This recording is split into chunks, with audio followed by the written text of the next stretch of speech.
മനുഷ്യന്മാർ മറക്കാത്ത ഒരു കാര്യമുണ്ടെങ്കിൽ അത് കാരുണ്യമാണ്. ആ കാരുണ്യമുള്ള ഒരാൾക്ക് പരസ്പരം മാപ്പ് കൊടുക്കാൻ കഴിയൂ. കാരുണ്യം മാത്രമേ മനുഷ്യന്മാർ മറക്കാതെ കിടക്കൂ. നമ്മുടെ ഒരു സുഹൃത്തുണ്ട്, അദ്ദേഹം പറഞ്ഞൊരു കാര്യമാണ്. അദ്ദേഹത്തിൻ്റെ ഒരു സുഹൃത്തുണ്ട്, ഒരു പെൺകുട്ടിയാണ്.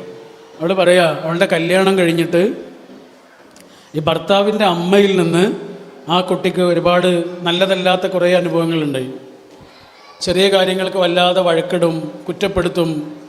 അങ്ങനെ ഒരു അമ്മ, ഭർത്താവിൻ്റെ അമ്മ ഈ കുട്ടിയെ വല്ലാതെ വേദനിപ്പിച്ചു. നമ്മുടെ വീട്ടിലേക്ക് വരുന്ന മരുമകൾ എന്ന് പറഞ്ഞാൽ, നമ്മളൊരു വീട്ടിലേക്ക് ചെന്നിട്ട് അവിടെ നല്ല ചെടിയൊക്കെ കണ്ടാൽ നമ്മൾ ചോദിക്കൂലേ, അതിൻ്റെ ഒരു കമ്പ് തരുമോ ചോദിക്കൂലേ, ഇതിൻ്റെ ഒരു കമ്പ് തരുമോ? അങ്ങനെ ഒരു കമ്പ് തന്നാൽ നമ്മൾ എന്ത് ചെയ്യും? ആ കമ്പും കൊണ്ടുവന്ന് നമ്മുടെ വീട്ടിൽ കുത്തിയിട്ട് നമ്മൾ പിന്നെയും അതിനെ സംരക്ഷിക്കും.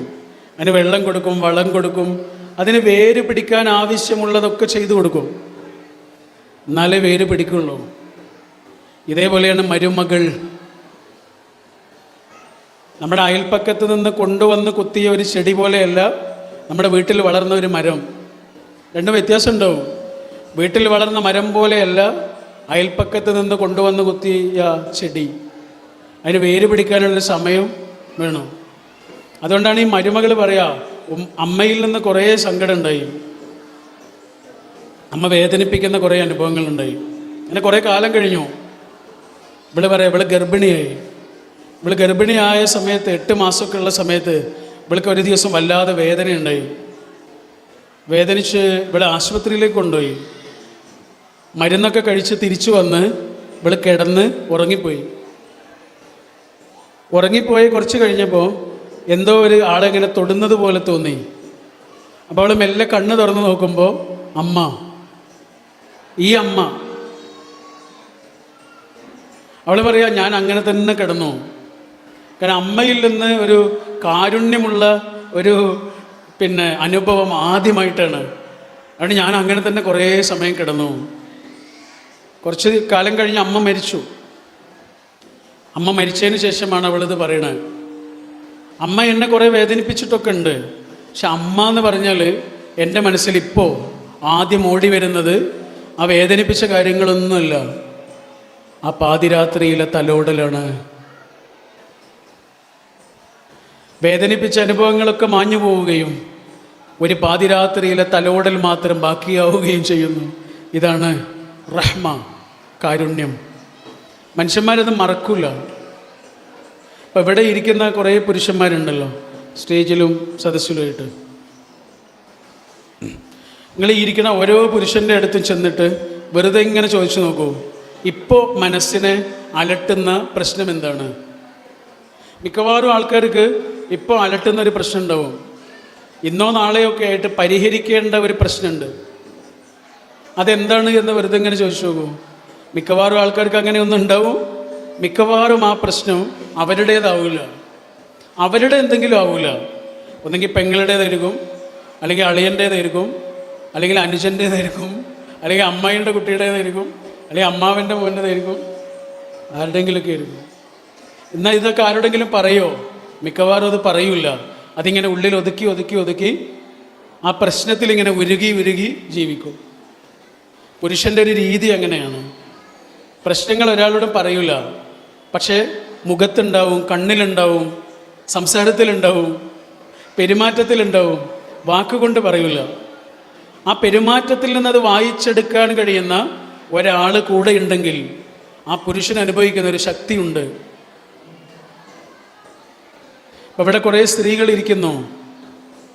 ഒരു സ്ത്രീ എന്ന് പറഞ്ഞാൽ ഉള്ളിൽ ഗർഭപാത്രമുള്ള ആളാണ്, അല്ലേ? ഉള്ളിൽ ഗർഭപാത്രമുള്ള ആളാണ്. ഒരു 13-14 വയസ്സ് മുതൽ ഒരു 50-55 വയസ്സ് വരെ ഉള്ളിൽ ഗർഭപാത്രമുണ്ട് എന്ന ഒരൊറ്റ കാരണം കൊണ്ട് ഒരു പെണ്ണ് അനുഭവിക്കുന്നത് എന്തൊക്കെയാണ് എന്ന് വെറുതെ ഒന്ന് ആലോചിച്ച് നോക്കൂ. അവൾക്ക് വേണ്ടിയാണോ? അവൾക്ക് വേണ്ടിയല്ലല്ലോ, എല്ലാവർക്കും വേണ്ടിയല്ലേ? മനുഷ്യവംശത്തിന് വേണ്ടിയിട്ടാണ്. ഉള്ളിലൊരു ഗർഭപാത്രം ഉണ്ടായതുകൊണ്ട് എന്തെല്ലാം മാനസിക പിരിമുറുക്കങ്ങളിലൂടെ കടന്നു പോകണം. ഓരോ മാസവും എന്തെല്ലാം അവസ്ഥകളിലൂടെ കടന്നു പോകണം. അവൾ വന്നിട്ട് നമ്മളോട് പറയാ, എന്താണെന്നറിയില്ല, ഈ മാസം വല്ലാത്ത വേദനയും തളർച്ചയും ഒക്കെ ഉണ്ട് എന്ന് നമ്മളോട് പറയണത് എന്തിനാ? വേദനയ്ക്കുള്ള മരുന്ന് വാങ്ങിക്കൊടുക്കാനാ? അല്ലല്ലോ. അതിനായിരുന്നെങ്കിൽ മെഡിക്കൽ ഷോപ്പിൽ എന്നിട്ടാ പറയാ. എന്തിനാ ഈ കൂടെയുള്ള ആളോട് പറയണത് എന്തിനാ? ഇന്നലെ പെരുമാറിയതുപോലെ ഇന്ന് എന്നോട് പെരുമാറരുത് കേട്ടോ, ഇന്നലെ പറഞ്ഞതുപോലത്തെ വാക്ക് ഇനി പറയരുത്, എനിക്കത് താങ്ങാൻ കഴിയില്ല എന്ന് അയാൾ പറയാതെ പറയുന്നുണ്ട്. അപ്പം ഏതൊരു മനുഷ്യനും, ഇപ്പം നമ്മുടെ കൂടെ ജീവിക്കുന്ന ടീനേജ് പ്രായത്തിലുള്ളൊരു കുട്ടിയെക്കുറിച്ച് ആലോചിച്ച് നോക്കൂ. ഈ ടീനേജിലെത്തുമ്പോഴാണ് മാറ്റങ്ങൾ ഉണ്ടാവുക, ആൺകുട്ടിക്കും പെൺകുട്ടിക്കും.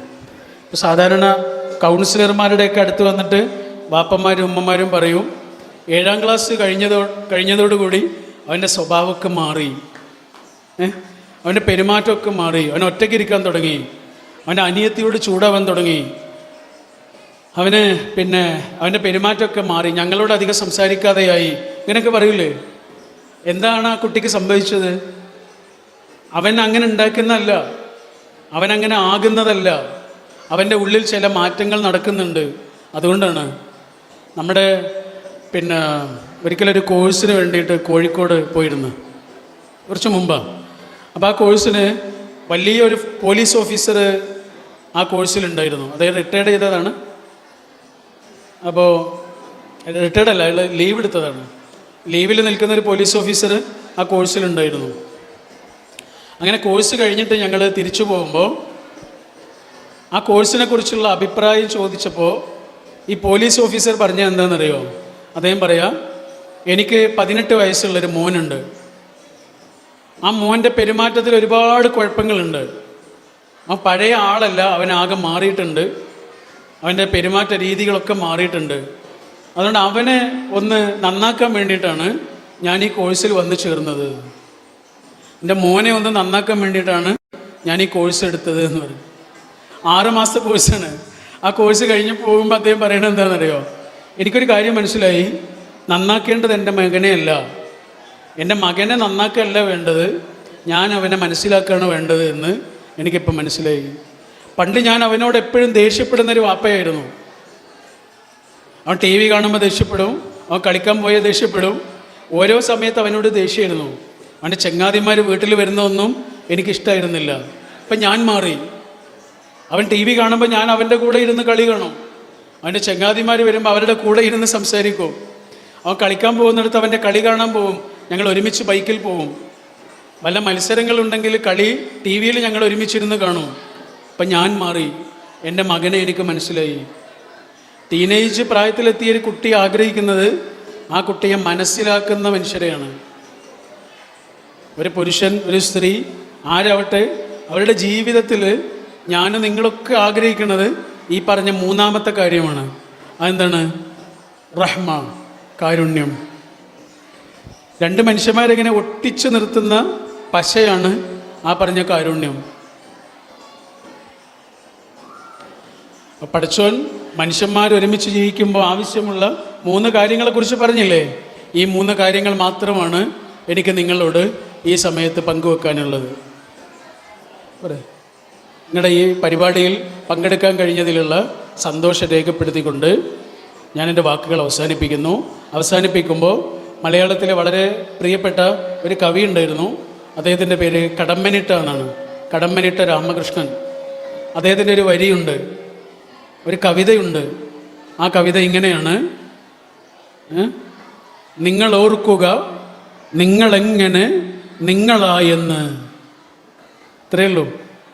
നിങ്ങൾ ഓർക്കുക നിങ്ങളെങ്ങനെ നിങ്ങളായെന്ന്. നമ്മൾ ഓർക്കുക നമ്മളെങ്ങനെ നമ്മളായെന്ന്. Thank you. അസ്സലാമു അലൈക്കും.